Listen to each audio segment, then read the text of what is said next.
Okay, so whatever happened to a vote? Yeah. Anyway, Whatever happened to a vote? They reinvented it. Yeah, and you know what? All these years and all the problems and all the situations that they've been in, and you've been sitting at that table in some of those situations, regardless of whether you're pro or against, regardless of the circumstance, it was there. And some of the decisions were still very poor decisions. You think that it would be lessons learned.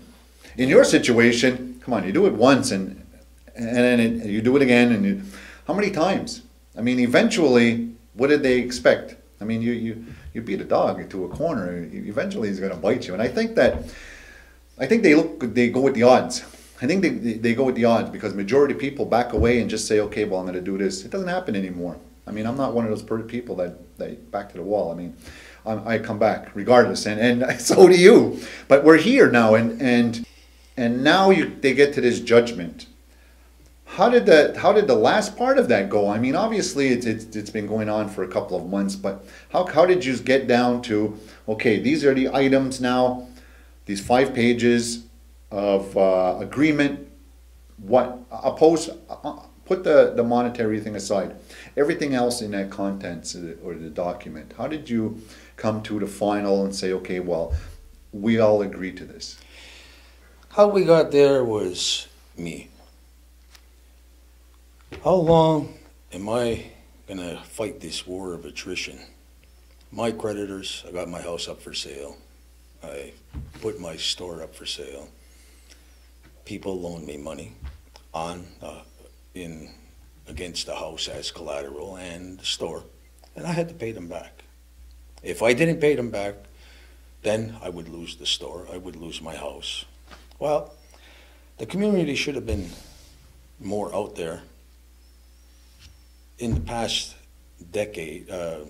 century, when people fought against the Paul K. Dibo case, people came out and they mortgaged off their houses. They took whatever monies they could. They got the community to stand behind. Same thing with St. Lucie. Mr. Joe Albany, Belva Albany's father, and so on. Many others, they all got together and then they put their existence on the line. I had to put my own personal existence on the line to defend the right of the people. Do you think that we're too big now for that to happen on a community base?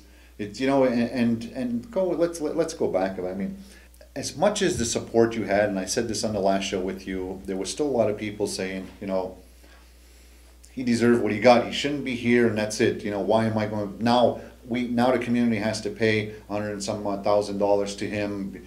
It should, you know what, they should have just got rid of him, or should have let him run. He never would have gotten in anyway, and then blah, blah, blah, blah, blah, blah, regardless. But like I said, you still have a lot of people that support you. So I mean, if half a dozen of one or a dozen of the other, a lot of people that will talk to you won't publicly say it because they're afraid of their job. I mean, especially if they're in that system. So it would be different if I was in there. They wouldn't have to be afraid.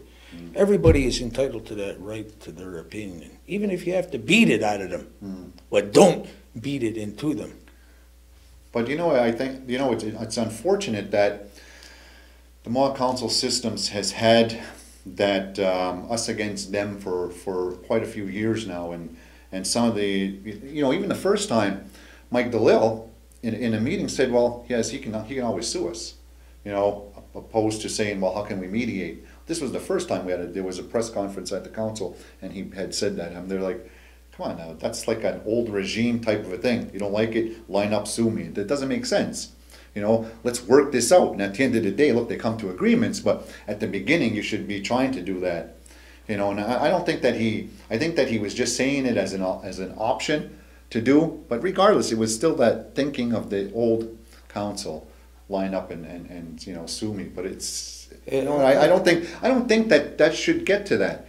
It should be one of the last things that the Mohawk Council does, but unfortunately, because of the transparency, we can never get there.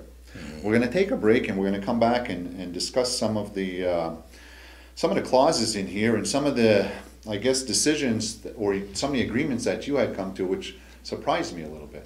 But we'll be doing that right after these messages.